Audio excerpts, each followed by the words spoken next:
اسی بات کو جس کو وہ صحیح سمجھتا ہے اس کو پھیلائے، اور پھر اگر اس راستے میں تکلیفیں آتی ہیں تو ان کو برداشت کرے۔ کامیابی قرآن کے مطابق صرف اسی انسان کی ہے۔ دوستو، آج ہم نے آپ کو زحمت اس لیے دی ہے کہ جو ملک کی صورت حال ہے تعلیمی اداروں کے حوالے سے اسپیشلی، تھوڑا سا معاملہ ہوتا ہے، ہمارے وزراء مشیر جو ایک ٹویٹ کرتے ہیں اور تعلیمی ادارے بند ہو جاتے ہیں، اور تعلیمی اداروں میں بھی جو پڑھے لکھے لوگ ہیں جو ان کو چلا رہے ہیں، الحمدللہ اس معاشرے کی کریم ہیں، وہ ان کی اس ایک میسج پہ اپنے ادارے بند کر دیتے ہیں۔ لیکن اس کے ایفیکٹس کیا ہیں یہ الحمدللہ آپ مجھ سے زیادہ اچھی طرح جانتے ہیں کہ آپ کا جو براہ راست تعلق ہے معاشرے کے ہر فرد سے ہے۔ ملی نہیں پریس ریلیز آپ کو؟ نہیں جی، یہ سر کر ایک، اچھا میں سمجھ رہا تھا کہ شاید آپ کو ڈیلیور ہو گئی ہے، ادھر جو اضافی ہیں وہ ہمارے پاس پڑی ہیں۔ تو اس میں ہماری بہت ساری چیزیں ہم نے لکھی ہیں، لیکن مختصراً جو میں آپ سے ڈسکس کرنا چاہتا ہوں وہ یہ ہے کہ جو فلسفہ ہے ترقی کا، جو دنیا میں عروج کا فلسفہ ہے، جس نے یہ کائنات بنائی ہے، اس نے ہمیں وہ بتایا کہ کیا بنیاد ہے جس سے اس دنیا میں آپ قیادت کر سکتے ہیں اور ترقی کر سکتے ہیں، اور وہ صرف علم ہے۔ قرآن میں جا بجا اللہ تعالیٰ نے اس چیز کو بتایا ہے کہ علم ہے۔ آج اگر ہم ٹیکنالوجی کا نام لیتے ہیں، مختلف چیزوں کا نام لیتے ہیں، تو وہ علم ہی کی بنیاد پہ چیزیں حاصل ہوتی ہیں، علم کے بغیر وہ چیزیں نہیں حاصل ہو سکتی۔ جب علم، جن قوموں کے پاس علم ہوتا ہے ان کے پاس طاقت بھی آ جاتی ہے، اور وہ دنیا کی قیادت کرنے کے قابل ہوتی ہیں اور قیادت کرتی ہیں۔ اللہ تعالیٰ نے ہمیں قرآن پاک میں بتایا ہے کہ میں دنوں کو قوموں میں، لوگوں میں گھماتا ہوں، ایام نداولھا بین الناس، کہ لوگوں کے درمیان میں دنوں کو گھماتا ہوں، کبھی کوئی نیچے ہوتا ہے کبھی اوپر ہوتا ہے، اور یہ ترقی کا اور زوال کا، عروج کا پہیہ جو ہے علم کی بنیاد پہ گھومتا ہے۔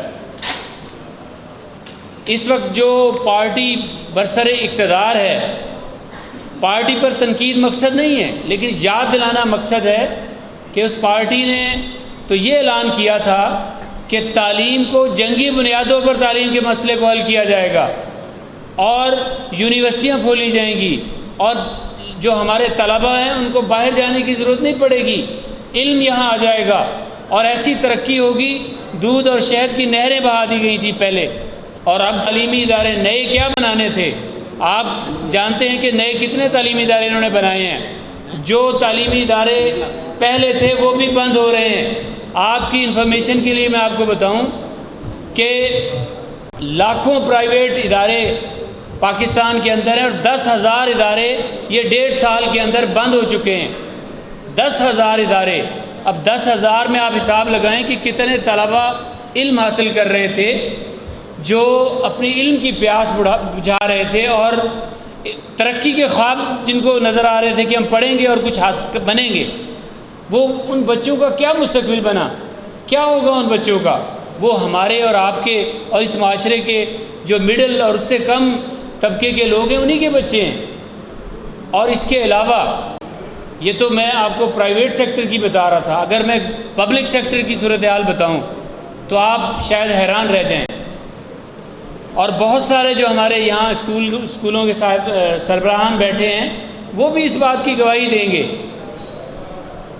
جتنے بھی سرکاری اسکول ہیں ان کے طلباء کی ایک ریشو ہوتا ہے کہ اتنی تعداد آپ نے رکھنی ہے۔ بار بار اوپر سے کہا جاتا ہے کہ آپ جو ہے انرولمنٹ کریں، اور ڈبل شفٹ میں اسکول کھولنے کی، انصاف پبلک اسکول کھولے جا رہے ہیں، لیکن جو پہلے طلباء ہیں وہ کہاں جا رہے ہیں؟ تقریباً 30% اسٹوڈنٹس جو پبلک اسکول ہیں، گورنمنٹ کے جو اسکول ہیں، ان کے آف ہو چکے ہیں، اور وہ کہاں ہیں؟ وہ مزدوری کر رہے ہیں، وہ چائے کے ڈھابوں پہ، چھوٹے چھوٹے ہوٹلوں میں، کسی مکینک کے پاس، کسی سائیکل پنچر لگانے کے والے کے پاس، وہ اپنے والدین کو سپورٹ کر رہے ہیں، اور جن کو کچھ وسائل جن کے پاس ہیں ان کے بچوں کی صورتحال یہ ہے کہ وہ گھروں میں بگڑ رہے ہیں۔ یا وہ موبائل پہ ہوتے ہیں یا ٹیب پہ یا کمپیوٹر پہ، گیمز ہیں، ویڈیوز ہیں، موویز ہیں، یا اگر باہر جائیں گے تو گالی گلوچ ہے۔ یہ تو ہماری قوم کا نقشہ ہی بدلا جا رہا ہے، اور ہم سمجھ رہے ہیں کہ شاید حکومت کو پریشانیاں ہیں۔ ہاں پریشانیاں ہیں، لیکن تعلیمی فیلڈ میں پریشانیاں نہیں ہیں۔ وہ تو اپنی توجہ بٹانے کے لیے، ہٹانے کے لیے وہ تعلیمی اداروں میں بس چلتا ہے، یہاں رٹ قائم ہو جاتی ہے فوراً۔ یہاں پڑھے لکھے لوگ ہیں، وہ کہتے ہیں جی حکومت نے کہا ہے، امیر کی اطاعت جو ہے وہ تو کرنی ہی چاہیے، جو سربراہ ہے اس کی اطاعت تو بنتی ہے، تو اس لیے وہ کہتے ہیں جی حکومت کا کہنا تو ماننا ہے۔ تو یہ واحد جگہ ہے جہاں حکومت کی ریٹ قائم ہوتی ہے، اور ہر مہینے میں 1 ہفتہ 2 ہفتہ قائم ہی رہتی ہے۔ اس کا نقصان الٹیمیٹلی پاکستان کو ہے، ہماری قوم کو ہے۔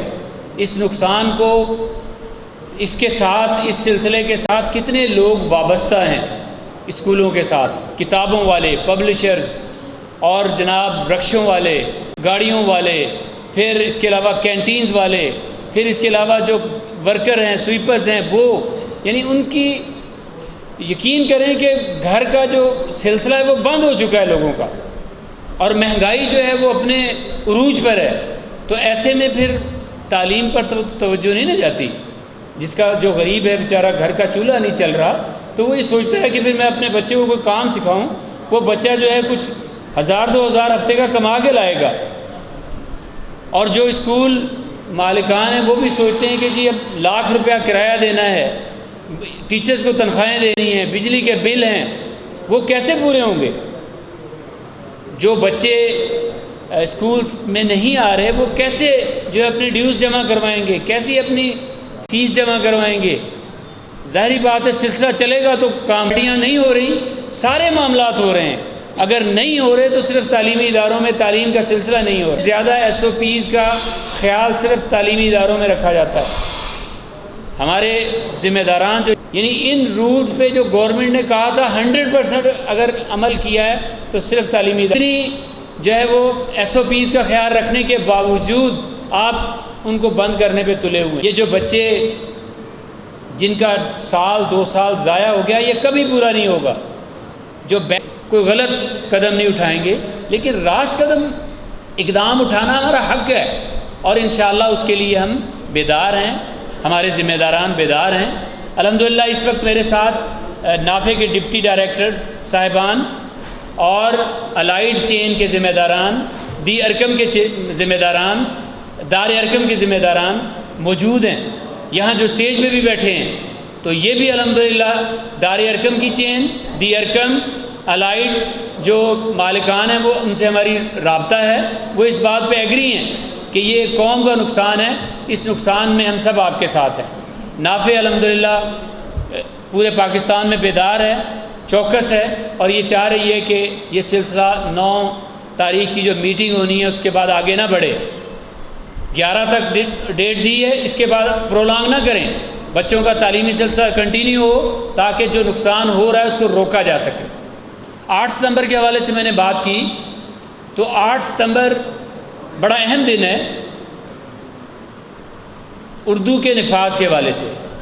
اللہ تعالیٰ جواد ایس خواجہ پہ رحم کرے کہ اس نے اپنے چیف جسٹس ہونے کے زمانے میں یہ حکومت کو بلایا 8 ستمبر 2015 کو سپریم کورٹ میں، اور کہا کہ 73 کے آئین میں 251 جو اس کے آرٹیکل ہے اس میں گورنمنٹ کو پابند کیا گیا تھا کہ 15 سال کے اندر اندر آپ سرکاری زبان بھی اردو کو بنائیں گے۔ آپ کچہریوں میں جاتے ہیں، آپ کو انگریزی میں پکڑا دیتے ہیں، آپ کی رجسٹری آپ کو سمجھ ہی نہیں ہے۔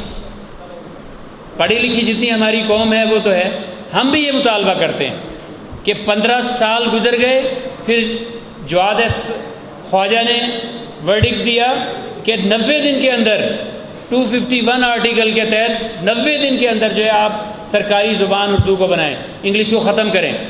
لیکن حکومت آرٹیکل 6 کی سزاوار ہو رہی ہے۔ آرٹیکل 6 آپ مجھ سے زیادہ اچھی طرح جانتے ہیں، جو پرویز مشرف پہ لگا غداری کا۔ آرٹیکل 6 جو ہے اگر آپ کانسٹیٹیوشن کی خلاف ورزی کرتے ہیں تو آرٹیکل 6 کے آپ کو اس کی سزا ہوگی. تو حکومت اب پھر 6 سال سے یہ اس سزا کی مستحق ہے کہ اسے آرٹیکل 6 لگایا جائے. لیکن کون لگائے گا جب عوام کو پتہ ہی نہیں ہے؟ جب ذمہ داران جو بیدار کمیونٹی ہے وہ احساس نہیں دلائے گی تو پھر کون احساس دلائے گا؟ تو ہم اس کے آخر میں آپ سے بھی گزارش کرتے ہیں کہ آپ بھی اپنے خبروں میں، اپنے کالمز میں، اپنے اداریوں میں اس چیز پر زور دیں کہ تعلیم کا سلسلہ رکنا نہیں چاہیے، اور باقی جو اردو کے نفاذ کے حوالے سے معاملات ہیں اس پہ بھی عمل درآمد ہونا چاہیے. وما علینا الا البلاغ. میری بات پوری ہو گئی. اس میں قصور پھر کس کا ہے؟ اچھا بات سن لینا. دیکھیں یہ کس نے قائم کرنی ہے؟ میں ٹھیک ہے نہیں